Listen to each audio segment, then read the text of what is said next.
The cabin went dead silent. You could hear a pin drop in first class, except for the sneering voice of Captain Richard Hayes. "I don't care what your ticket says, sweetheart," the captain spat, looming over the woman in seat 1A. "Christmas is for people who belong here.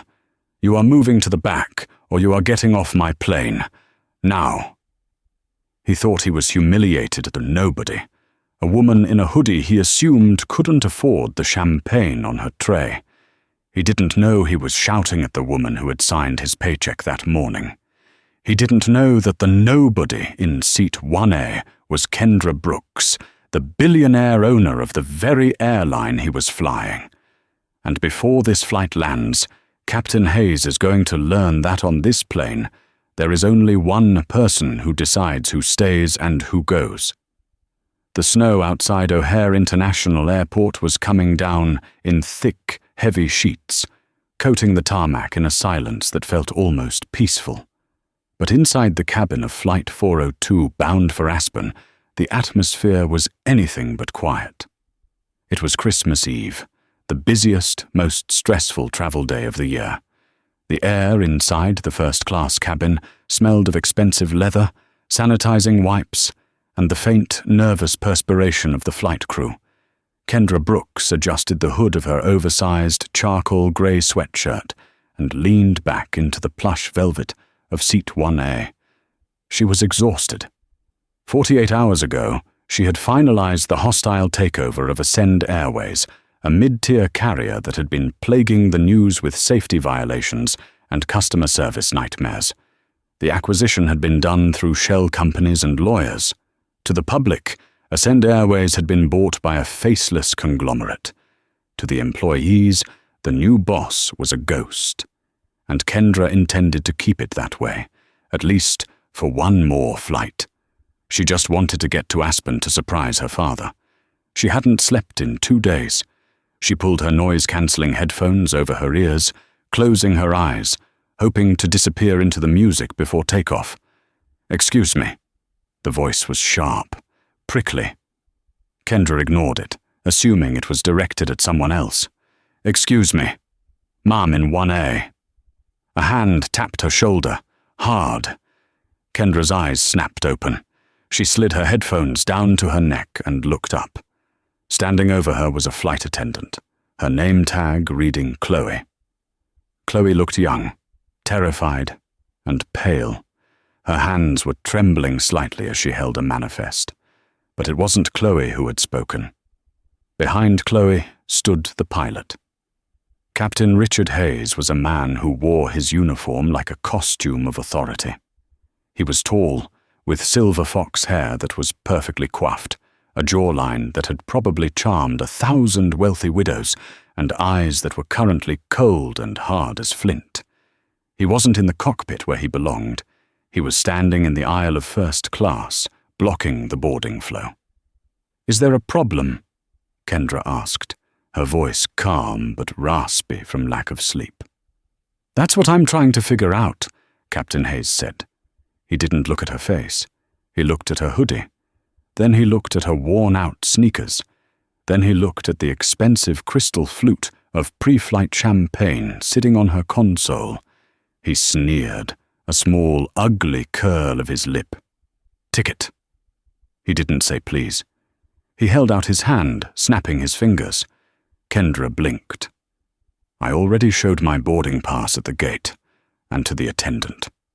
"And now you're showing it to me," Hayes said, his voice booming enough that the passengers in 1B and 2A, an elderly couple in furs, stopped talking to watch. "We have a discrepancy in the manifest. This seat is reserved for a VIP priority member." "System glitch. I need to verify you're even supposed to be on this plane." Kendra felt the heat rise in her cheeks. It wasn't embarrassment. It was the slow-burning anger she had learned to control during boardroom negotiations. She reached into her pocket and pulled out her phone, displaying the digital boarding pass. "Kendra Brooks," she said, holding the screen up. "Seat 1A, paid in full." Hayes snatched the phone from her hand. He stared at the screen for a long time, as if willing the pixels to change. When they didn't, he shoved the phone back at her, almost dropping it on her lap. "Computer error," Hayes announced, turning his back on her to address Chloe. "The system overbooked the first-class cabin. We have a platinum status flyer at the gate who needs this seat. This passenger," he gestured vaguely at Kendra without looking at her, "needs to be relocated." Chloe looked like she wanted to melt into the floor. "Captain, the flight is fully booked. Economy is oversold by 3. There's nowhere to move her." Hayes leaned in close to Chloe, his voice dropping to a harsh whisper that Kendra, with her sharp hearing, caught perfectly. "Then bump someone from economy, or put her in the jump seat. I don't care, Chloe, but Lana is getting on this flight, and she is sitting in 1A. Do I make myself clear?" Kendra's grip on her phone tightened. "Lana." This wasn't a system error. This was the captain trying to bounce a paying customer to sneak his girlfriend into first class. Kendra cleared her throat. "I'm not moving." Hayes spun around slowly. The air in the cabin seemed to drop 10 degrees. "Excuse me?" "I said, I'm not moving," Kendra repeated, unbuckling her seatbelt and standing up. She wasn't tall, but she had a presence that usually made men in suits step back. "I paid $4,000 for this seat. I have a confirmation number. I am not a system error, and I am certainly not moving so you can give my seat to your friend." The silence that followed was deafening. The elderly woman in 1B gasped audibly. Hayes stepped into Kendra's personal space. He smelled of strong cologne and stale coffee. He lowered his head, his blue eyes filled with a toxic mix of arrogance and prejudice. "Listen to me," he hissed. "I don't know how you got that ticket. Maybe you used a stolen card. Maybe you won a lottery. But you don't fit here. Look around you." He gestured to the cabin. "These are respectable people. You look like you wandered in from a bus station. Now I am the captain. Under federal law, I have the right to remove any passenger who disturbs the peace or threatens the safety of the flight." "I am sitting quietly," Kendra said, her voice turning icy. "You are the one disturbing the peace. You are refusing a direct order from the pilot in command." Hayes raised his voice, playing to the audience now. "That is a federal offense. Now grab your trash and get to the back of the plane, or I will have airport security drag you off this aircraft in handcuffs. It's Christmas Eve, sweetheart. Do you really want to spend it in a holding cell?" Kendra looked at him. She looked at Chloe, who had tears in her eyes. She looked at the other passengers, who were studiously looking away, unwilling to defend her. She realized something. If she fought this now, the flight would be cancelled. She wouldn't get to Aspen, and she wouldn't see exactly how deep the rot in her new company went. Kendra smiled. It was a terrifyingly calm smile. "Fine," she said softly. "I'll move." Hayes smirked, straightening his tie. "Smart choice. Chloe, find her a middle seat in the back, and get the cleaning crew to wipe down 1A. Lana is waiting at the gate." Kendra grabbed her bag. As she brushed past Hayes, she paused. "You really shouldn't judge a book by its cover, Captain. You never know how the story ends." Hayes laughed, a dry, barking sound. "Get moving. You're holding up the real passengers." The walk to the back of the plane was a walk of shame, orchestrated by Captain Hayes. He stood at the front of the aisle, watching her go, arms crossed like a prison warden. As Kendra moved through business class and into economy, the atmosphere shifted. The air grew stuffier. The seats became narrower. The overhead bins were overflowing with winter coats and holiday gifts. Chloe led her all the way to the last row. Row 42. It was the row right against the lavatories, where the seats didn't recline, and the smell of chemical toilet disinfectant was permanent.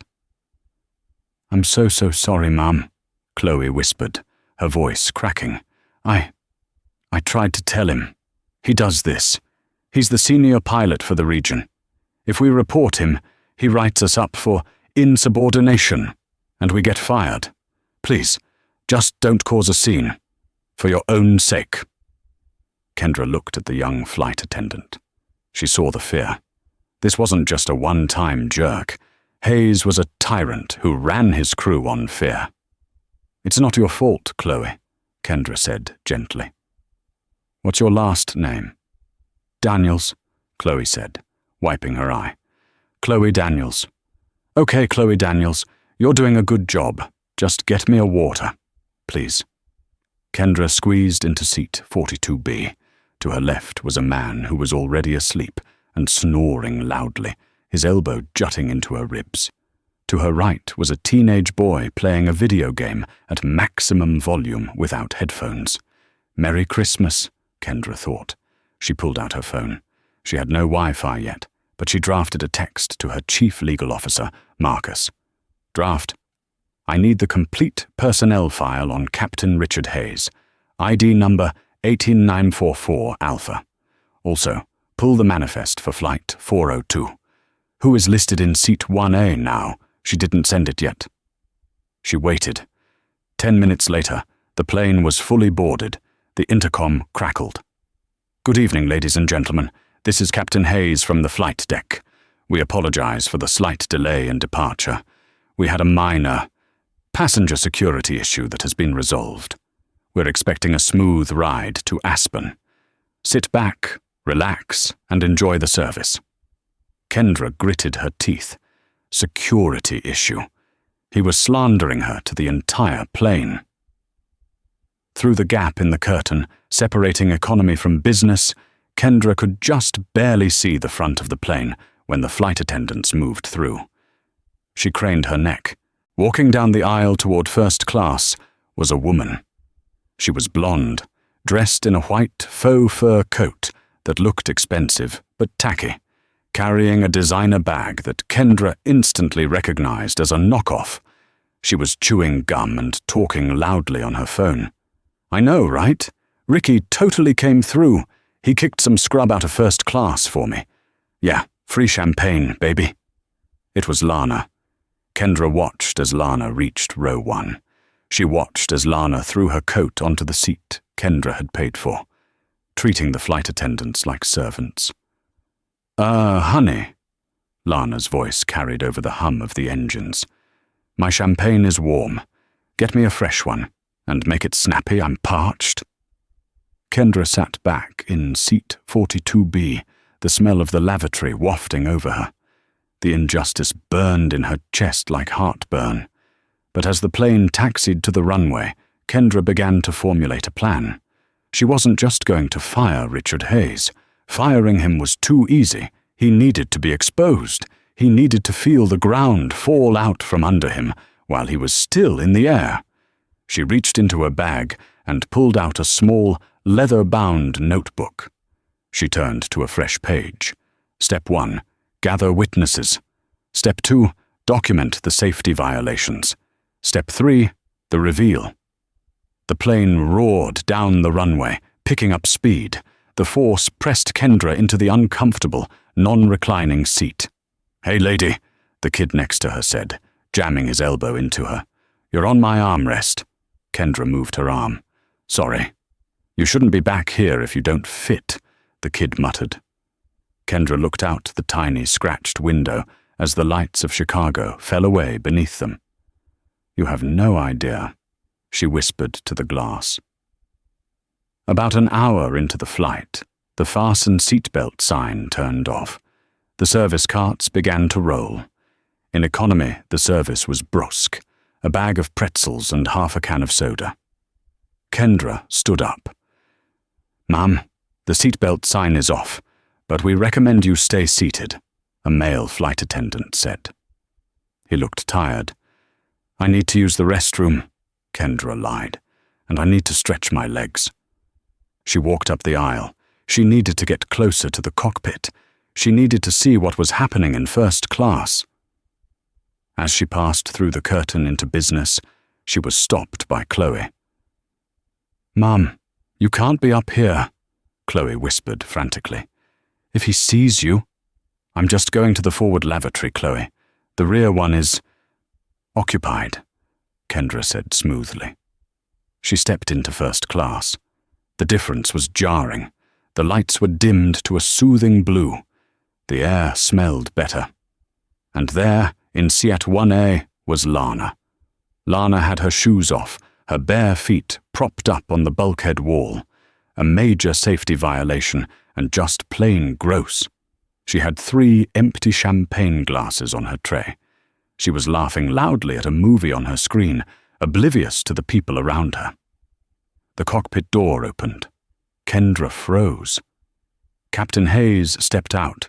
It was a violation of protocol for the pilot to leave the cockpit without a barrier set up, but Hayes clearly didn't care about rules. He was smiling, holding a fresh bottle of wine. He walked straight to seat 1A. "How's my girl doing?" Hayes asked, leaning over Lana, his hand resting familiarly on her shoulder. "Ricky," Lana squealed. "This is amazing, but the steak was a little dry. You should fire the chef." Hayes laughed. "I own this plane, babe. I can do whatever I want. I'll make a note of it. Anything for you." "I own this plane." The words echoed in Kendra's head. He actually claimed he owned the plane. It was the ultimate arrogance. Hayes looked up and locked eyes with Kendra, who was standing near the galley. His smile vanished instantly. "What are you doing up here?" he barked, his voice shattering the first-class calm. "I told you to stay in the zoo." "I needed the restroom," Kendra said, holding her ground. "The rear one is broken." "I don't care if you have to hold it." Hayes stepped toward her, his face turning red. "You do not cross this curtain. You are contaminating the first-class experience. Get back to your seat before I have you zip-tied." Lana turned around, looking Kendra up and down. She let out a cruel giggle. "You, Ricky, is that the one? She looks like a janitor. Why did you even let her on?" "Charity," Hayes sneered. "Company policy, but I'm rethinking it." He grabbed Kendra's arm. His grip was painful. "Go, now." Kendra looked down at his hand on her arm. This was assault. "Let go of me," she said, her voice low and dangerous. "Or what?" Hayes challenged, squeezing tighter. "You're going to complain. Who are you going to complain to? I am the highest authority at 30,000 feet. There is no one above me." Kendra pulled her arm free with a sharp jerk. She smoothed her hoodie. "You're right, Richard," she said, using his first name for the first time. "At 30,000 feet, you are the boss. But we have to land eventually." She turned and walked back to economy, her heart pounding not with fear, but with adrenaline. As she sat back down in row 42, the turbulence started. It wasn't just a bump. The plane dropped. A sudden, violent drop that made stomachs lurch and overhead bins rattle. Screams erupted from the passengers. The plane shuddered, vibrating violently. Kendra knew planes. She was a licensed pilot herself. That's how she had built her first shipping company. She knew the feel of clear air turbulence, and she knew the feel of mechanical failure. This was mechanical. The vibration was coming from the number 2 engine. The intercom clicked on. "Ladies and gentlemen," Hayes's voice came over, but the arrogance was gone. He sounded breathless. We are experiencing some unexpected rough air. Please fasten your seatbelts immediately. Flight attendants, take your stations." The plane dropped again, harder this time. Oxygen masks in row 30 deployed by mistake. Kendra looked out the window. It was pitch black, but she could see sparks, tiny, terrifying sparks, trailing from the right wing. The owner of the plane was in trouble, and Kendra realized with a sinking feeling that her revenge plan might have to wait. Right now, she just had to survive. The plane was no longer flying. It was fighting to stay in the air. The mechanical grinding noise from the right side of the aircraft had transformed into a rhythmic, terrifying banging, like a sledgehammer hitting the fuselage every 2 seconds. Thud, thud, thud. With each impact, the cabin lights flickered, casting the terrified faces of the passengers in strobe light bursts of grey and darkness. In row 42, the atmosphere was thick with the scent of raw panic, sweat, tears, and the acrid smell of ozone bleeding in from the ventilation system. Kendra braced her legs against the seat in front of her.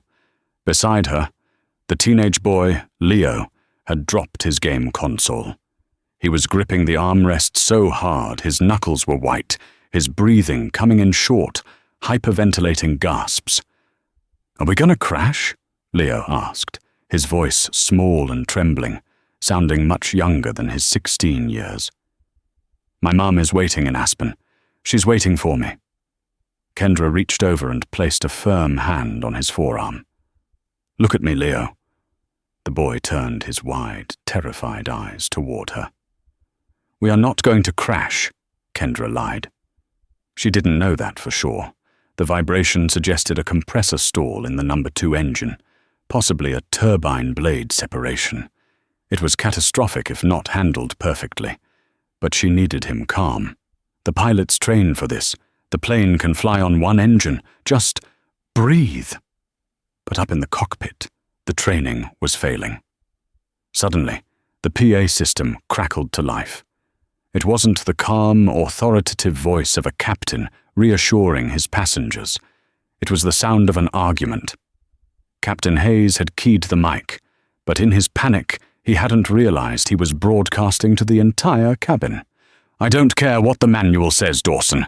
We are not diverting to Des Moines." Hayes's voice boomed through the speakers, shrill and frantic. "Do you know the paperwork involved in a diversion? I have a dinner reservation at the St. Regis at 8. Push the throttle. Override the limiter." A collective gasp went through the cabin. "Captain, EGT is redlining." A second voice, First Officer Dawson, cut in, sounding desperate. "We have severe vibration. We're losing thrust. We have to declare an emergency and set it down. Now." "Don't you tell me how to fly my plane, boy!" Hayes screamed back. "I said maintain altitude.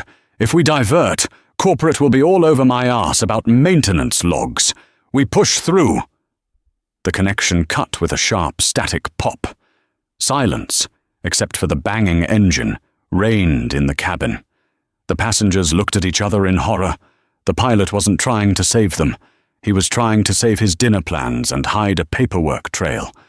He was gambling with 300 lives to avoid an administrative headache. "He's going to kill us!" The man sleeping next to Kendra woke up, his eyes bulging. "He's going to kill us all!" A woman 2 rows up started screaming, "Let me off! Open the door!" Panic is a contagion. It moves faster than fire. Within seconds, people were unbuckling. Someone was shouting about storming the cockpit. The flight attendants, terrified themselves, were frozen in the aisles. Kendra knew she had to act, not as the owner, but as a leader. She unbuckled her seatbelt and stood up. The plane lurched, throwing her hip into the armrest, but she kept her balance.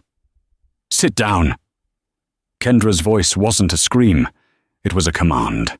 It projected from her diaphragm, honed by years of commanding boardrooms filled with hostile investors. "Everyone, sit down and strap in, now!" The authority in her voice cut through the noise. Heads turned toward the back of the plane, toward the nobody in the hoodie.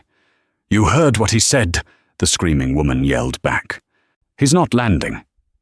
"The first officer is rational," Kendra announced, scanning the faces of the terrified passengers. "Dawson wants to land. But if you panic, you shift the center of gravity and make it impossible for him to control the plane. If you want to live, you sit down, you buckle up, and you put your heads down."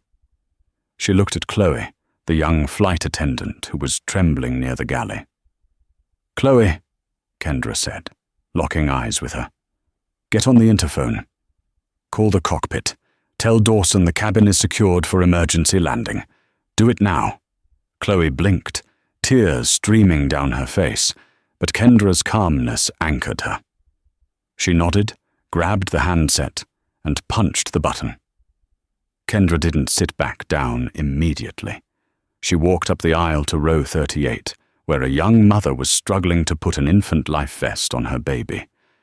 Kendra's hands were steady as she secured the straps.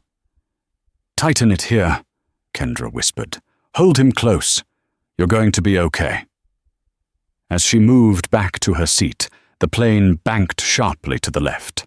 The engine noise changed from a rhythmic banging to a high-pitched whine, and then silence on the right side. The engine had ceased. "Ladies and gentlemen," First Officer Dawson's voice came over the PA, shaky but determined. "This is the First Officer speaking. We have shut down the number 2 engine. We are declaring an emergency and diverting to Des Moines International. We will be on the ground in 20 minutes. It will be a rough approach due to the blizzard. Please follow the crew's instructions." He didn't mention Captain Hayes. Kendra sank back into seat 42B. She checked Leo's seatbelt. "Des Moines," Leo whispered. "That's in Iowa, right?" "Cornfields and good people," Kendra said, forcing a smile. "Safest place on Earth." But as the plane descended through the cloud layer, the turbulence turned violent. The overhead bins rattled like maracas. A suitcase fell out 3 rows ahead, hitting the floor with a heavy thud. And then the curtain to first class whipped open. Lana, the woman who had taken Kendra's seat, stumbled into economy. She was clutching her white fur coat, her face a mask of smeared mascara and terror. She wasn't holding a drink anymore. She was holding a rosary.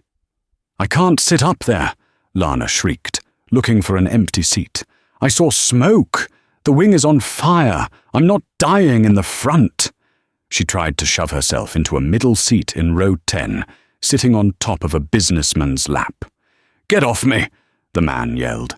"I'm the captain's girlfriend," Lana screamed, flailing. "I get priority. Save me." It was pathetic. It was grotesque. And it was the perfect distraction from the terrifying reality that the ground was rushing up to meet them at 200 miles per hour. The descent into Des Moines was a nightmare of physics. The blizzard had turned the world outside into a swirling grey void.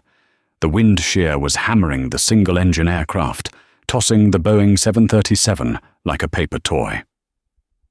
Kendra closed her eyes and visualized the instrument panel. She knew what Dawson was fighting, asymmetric thrust.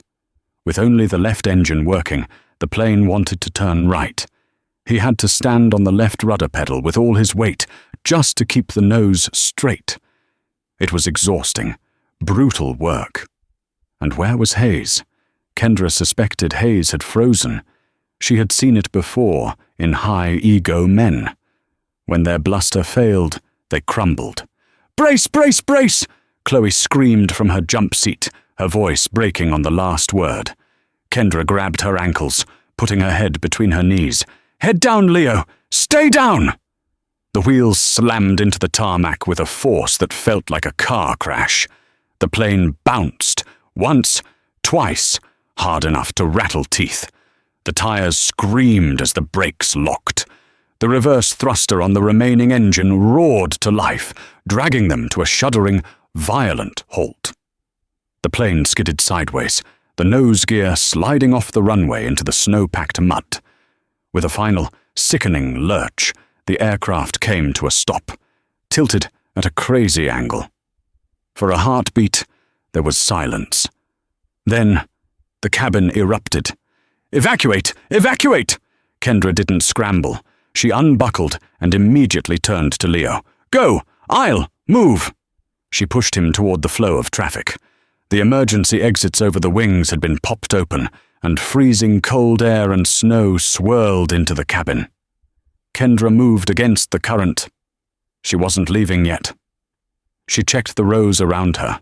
The elderly man who had been sleeping was struggling with his buckle. Kendra snapped it open for him and helped him stand. "Go!" she ordered. She made her way forward.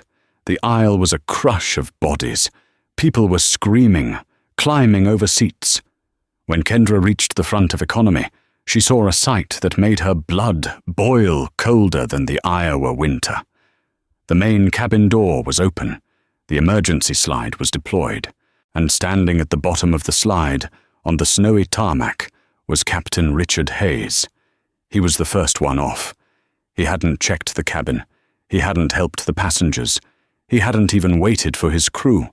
He had grabbed his flight bag and Lana's hand, and they had slid down to safety before anyone else. "That son of a," Kendra muttered. "Mom, you have to jump." A firefighter was standing at the bottom of the slide now, waving at her.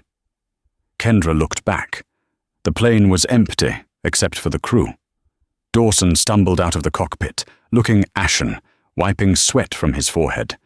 He looked at the empty cabin, then at Kendra. "Is everyone off?"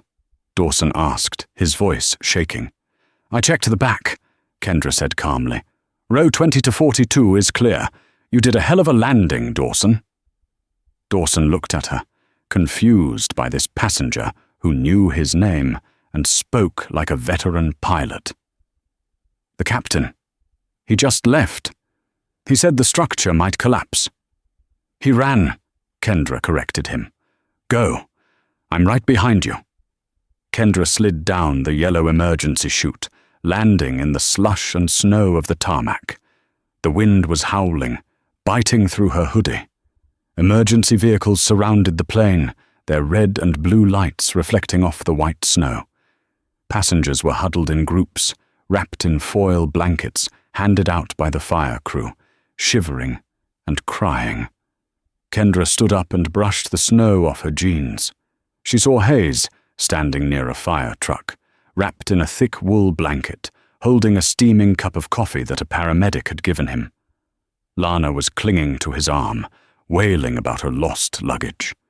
Hayes was already spinning off the story. He was gesturing wildly to a police officer and an airport official. Kendra walked toward them. She didn't run. She walked with a slow, predatory determination. As she got closer, she heard Hayes.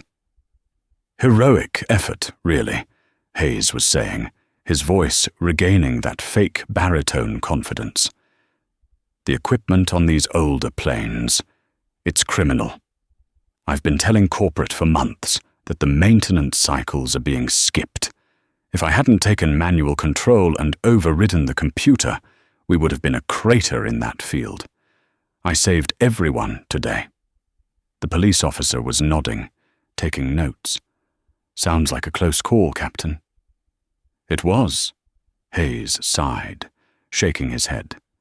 "You do your best, but when the company puts profits over safety, well, you get this. I'm just glad my skills were enough to compensate for their negligence." Kendra stopped 5 feet away from him. The wind whipped her hair across her face, but her eyes were fixed on Hayes. "Liar," she said. The word was quiet, but it cut through the wind. Hayes turned. He saw the hoodie woman from seat 1A. He rolled his eyes. "Officer," Hayes said, pointing a gloved finger at Kendra. "This is the disruptive passenger I told you about. She caused a scene in Chicago. I think she might have been intoxicated. Keep her away from me." The police officer stepped forward, hand resting on his belt. "Mom, I need you to step back. The captain is debriefing." "The captain," Kendra said, her voice rising, "is a liar who tried to fly a damaged plane to Aspen to keep a dinner reservation. I heard the cockpit audio, Richard. We all did." Hayes' face twitched. "That was out of context. Stress response? You don't know anything about aviation." "And," Kendra continued, stepping around the officer, "he evacuated the aircraft before his passengers. He left children and elderly people behind to save his own skin." "That is a lie," Hayes shouted, his face reddening. "I performed a structural assessment from the ground. It's standard protocol." "It's cowardice," Kendra spat. "Who are you?" Hayes sneered, stepping close to her again, using his height to intimidate. "You're nobody. You're an economy passenger with a cheap ticket and a big mouth. You want to talk about laws? I can have you banned from every airline in this country for interfering with a flight crew. I'll make sure you never fly again." Kendra reached into her back pocket. Her phone was wet, but it still worked. She pulled it out. "You really think I'm nobody?" Kendra asked softly. "I know you are," Hayes laughed. "Look at you." Kendra tapped the screen. She brought up the app for the global news network. The breaking news banner was already flashing. Emergency landing in Des Moines. She tapped her contacts. She hit the speed dial for Marcus Vance, the chief legal officer of the parent company. She put it on speaker. "Kendra." Marcus's voice came through loud and clear. "My God, we saw the news. The transponder data looked erratic. Are you safe? Is the jet intact?" "I'm fine, Marcus," Kendra said, holding the phone up so Hayes could hear. "But I need you to do something for me immediately." "Name it," Marcus said. "I need you to suspend Captain Richard Hayes, ID 8944 Alpha, effective immediately.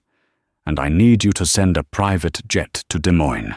I have a flight crew to fire and a new flight crew to hire." Hayes went pale. The coffee cup shook in his hand. Who is this?" "This," Kendra said, looking Hayes dead in the eye, "is Kendra Brooks, CEO of Brooks Holdings, and the new owner of Ascend Airways." She paused, letting the words sink in like daggers. "I own the plane, Richard. I own the uniform you're wearing. And as of right now, I am personally cancelling your ticket."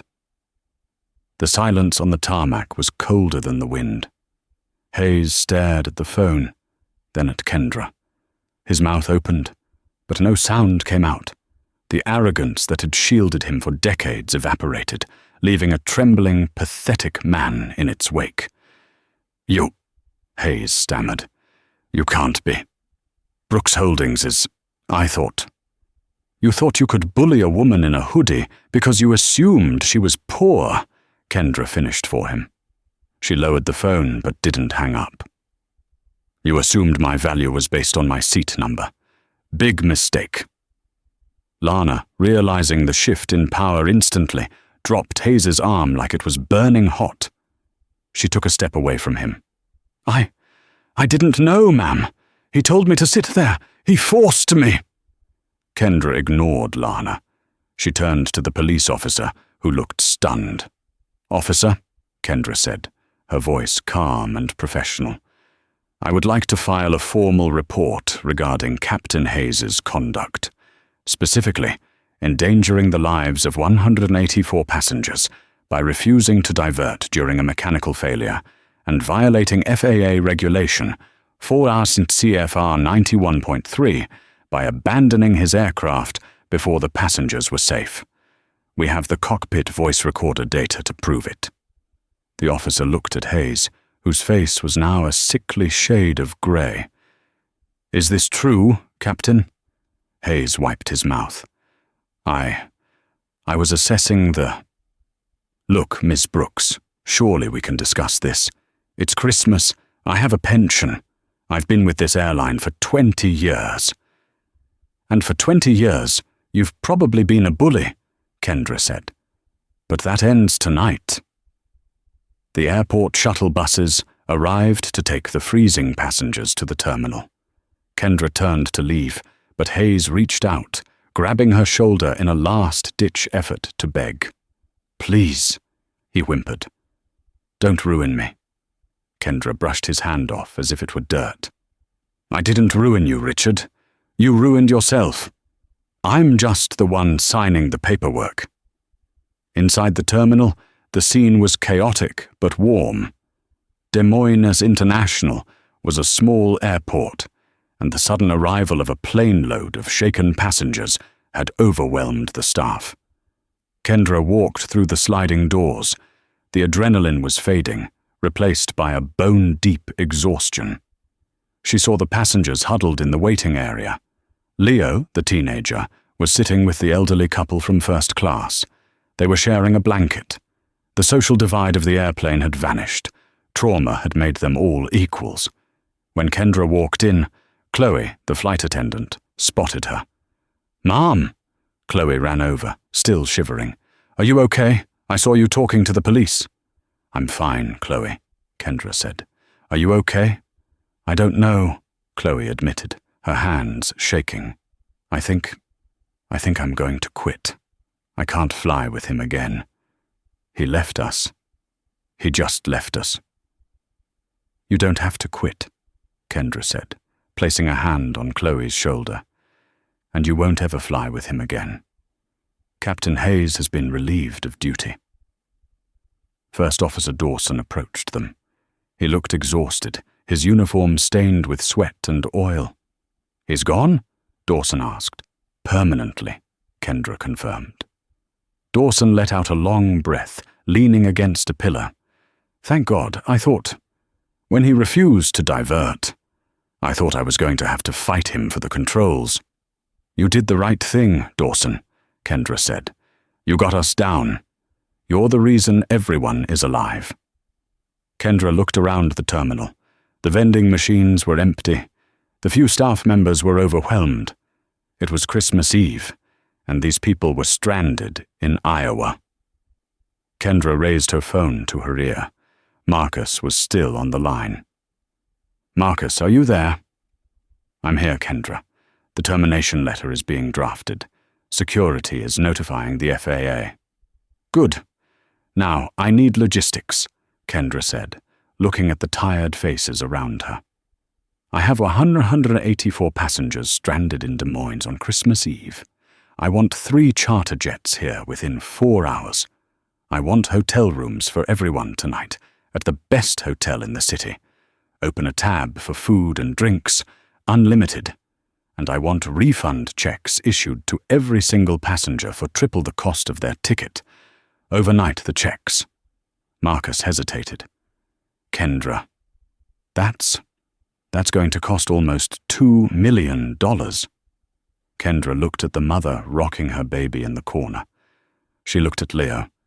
She looked at the elderly woman who had been terrified in seat 1B. "I bought this airline to fix it, Marcus," Kendra said firmly. "This is the first step. Do it." "Understood," Marcus said. "Merry Christmas, boss." Kendra hung up. She walked over to the center of the room. She wasn't the woman in the hoodie anymore. She wasn't the nobody from seat 42B. She was the leader these people deserved. "Everyone?" Kendra raised her voice. The chatter died down. "Can I have your attention?" Hundreds of eyes turned to her. "My name is Kendra Brooks. I am the new owner of Ascend Airways." A ripple of shock went through the crowd. The kid, Leo, dropped his jaw. "I want to apologize for what happened tonight," she continued. "It was unacceptable, and the man responsible has been fired." A few people started to clap. "But words aren't enough," Kendra said. "I have buses coming to take you all to the Marriott downtown. Dinner is on me. Tomorrow morning, 3 private charters will be here to take you to your final destinations, and you will all be receiving full refunds plus compensation for this nightmare." The room was silent for a second, and then it erupted in cheers. Real cheers.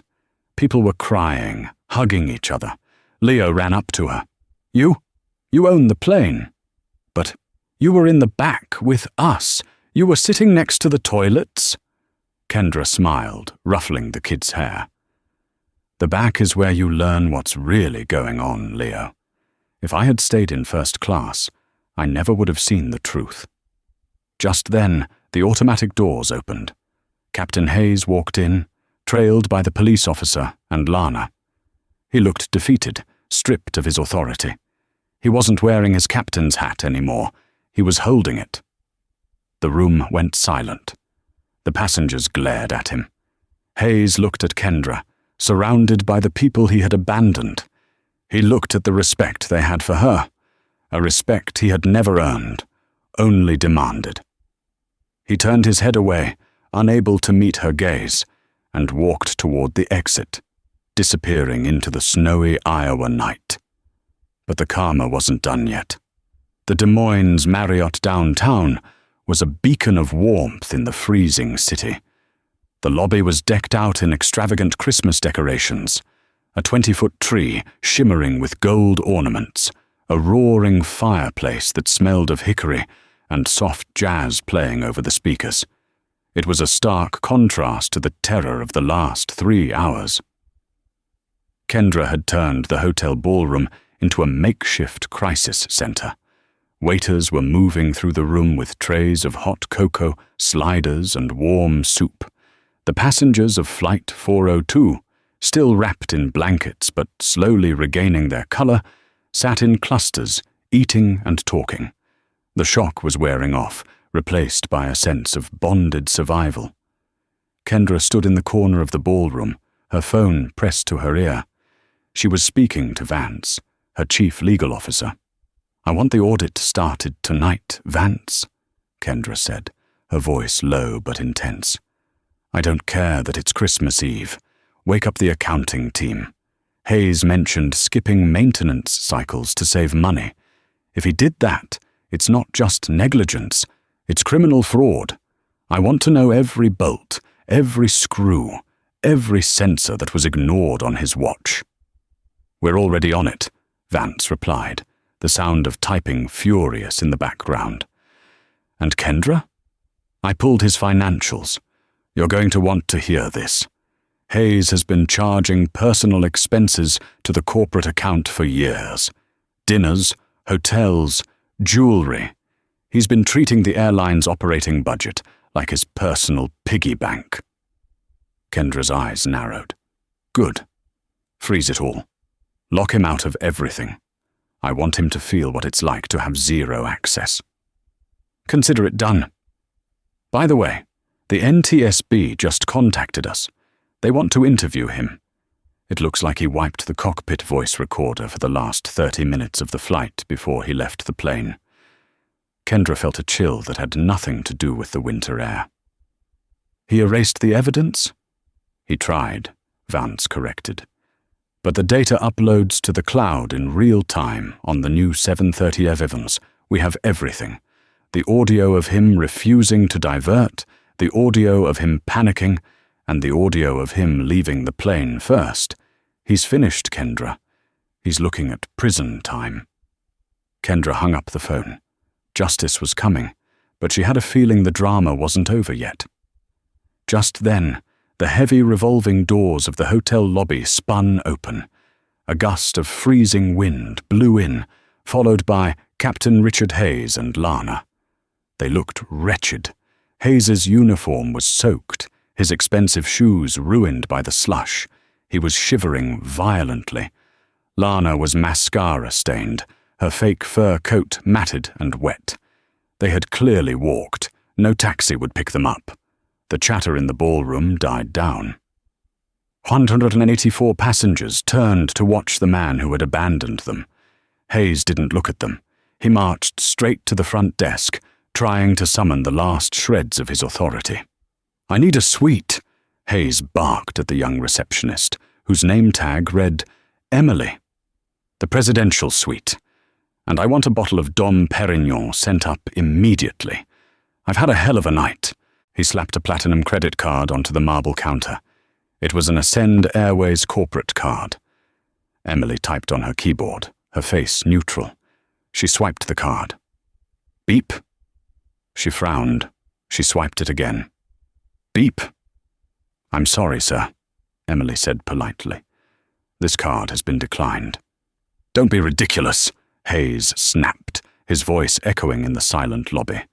"That is a corporate card with an unlimited limit. Try it again." "I have tried it twice, sir. The code is stolen or lost. I'm required to confiscate it." Hayes's face went purple. "Confiscate it? Do you know who I am? I am a senior captain." "And I am the owner of the account," a voice cut through the air. Kendra stepped out from the ballroom. She had shed the hoodie and was wearing a clean white sweater she'd bought from the hotel gift shop. She looked fresh, calm, and utterly in control. Hayes spun around. When he saw her, his eyes darted around the room, looking for an escape. But he was surrounded by the passengers he had wronged. "You blocked my card," Hayes hissed. "I blocked my card," Kendra corrected. "You don't work for Ascend anymore, remember? You don't get sweets. You don't get champagne. You don't even get a free pretzel."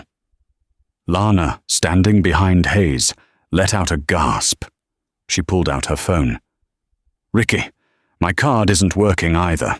The supplementary card you gave me. It says, account closed." Hayes turned to Lana, panic rising in his chest. "Babe, it's a glitch. She's just being petty.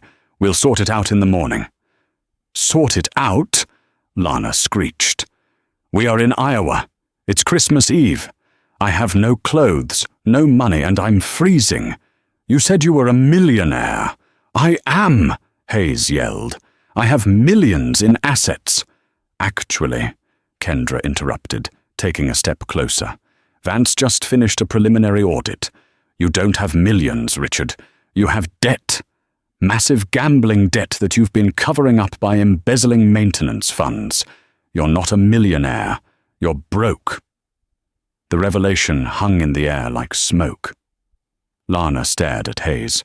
The adoration in her eyes vanished, replaced by pure, unfiltered disgust. You fraud," Lana spat. "Lana, baby, listen." Hayes reached for her. Lana slapped him. The sound was crisp and loud, echoing off the high ceilings. "Don't touch me. I missed my family dinner for you. I flew to this God-forsaken place for you." She turned to Kendra. "Mom, does the offer for the hotel room extend to ex-girlfriends of the pilot?" Kendra looked at Lana. She was shallow, yes, but she was also a victim of Hayes's lies. "Room 304 is open," Kendra said calmly. "Go get warm." Lana didn't look back. She marched to the elevator, leaving Hayes standing alone in the center of the lobby. Hayes looked around. The passengers were staring at him with a mix of pity and anger. The receptionist was holding his cut-up credit card. He had no money, no coat, no woman, and no job. "You can't do this," Hayes whispered, his voice trembling. "It's Christmas. Where am I supposed to go?" Kendra looked at him without an ounce of sympathy. "There's a homeless shelter 3 blocks east," Kendra said, pointing to the door. "They serve a hot meal at midnight. If you run, you might make it before they close the doors." "I am a captain," Hayes shouted, tears finally spilling over. "I don't go to shelters." "You're not a captain anymore, Mr. Hayes," Kendra said softly. "Tonight you're just a passenger, and you missed your flight." She signaled to the hotel security. 2 large men in blazers stepped forward. "Escort Mr. Hayes off the property," Kendra ordered. "He is trespassing." As the security guards grabbed Hayes by the arms and dragged him toward the revolving doors, he screamed threats and pleas, but they were swallowed by the wind as he was shoved out into the snowy night. Kendra watched him go. She felt a hand on her shoulder. It was Dawson, the first officer. "That was brutal," Dawson said quietly. "That was necessary," Kendra replied. "Now go get some sleep, Captain Dawson. You have a flight to command in the morning." Dawson blinked. "Captain, but You're the acting chief pilot now," Kendra smiled. "Don't make me regret it." Christmas morning in Des Moines wasn't spent in the terminal. 3 sleek Gulfstream jets, chartered overnight by Kendra, waited on the glistening tarmac. As the passengers of Flight 402 boarded, sipping fresh mimosas and settling into cream leather seats, the nightmare of the previous night felt like a distant memory. Kendra stood by the stairs, shaking every hand, transforming from the nobody in the hoodie to the savior of Christmas. Upon landing in Aspen, Kendra bypassed the media frenzy to visit the Golden Leaf Hospice. Her father, Elias, smiled weakly from his wheelchair, his eyes full of pride. "You didn't just buy a company, Kenny," he whispered, squeezing her hand. "You saved people." It was the validation she had fought for her entire life. The karma that followed for Richard Hayes was swift, public, and brutal. The NTSB investigation proved he had wiped the cockpit voice recorder, a felony that, combined with Vance's financial audit, sealed his fate. Hayes was stripped of his pilot's license and sentenced to 8 years in federal prison for wire fraud and reckless endangerment. His millions were revealed to be debt, his assets were seized to repay the airline, and Lana sold her survival story to a tabloid before ghosting him completely. He went from the captain's chair to a concrete cell. 6 months later, Ascend Airways was reborn as Phoenix Air, now rated #1 for safety. Sitting in her Chicago office, Kendra received a text from Leo, the teenager from row 42. "First solo flight today. Thanks for the scholarship, boss." Kendra smiled, looking at a framed photo on her desk. It was a picture of seat 1A, which she now kept permanently empty on the holiday route, with a plaque that read, "Reserved for those who lead from the back." And that is how Captain Richard Hayes learned the most expensive lesson of his life. Never judge a passenger by their hoodie, and never, ever assume you're the most powerful person in the room just because you have a uniform. Hayes spent his next Christmas in a prison cell, eating a meal that was definitely worse than economy-class pretzels. Kendra Brooks proved that true power isn't about where you sit. It's about how you treat people when the turbulence hits. What do you think? Did Hayes deserve 8 years in prison, or should the punishment have been even harsher? And would you have forgiven Lana? Let me know in the comments below. If you enjoyed this story of high-flying justice, please smash that like button. It really helps the channel soar. And don't forget to subscribe and ring the notification bell so you never miss a story. We have a crazy revenge drama coming up next week about a cheating husband who didn't realize his wife was the judge in his divorce case. You won't want to miss it. Thanks for watching, and fly safe.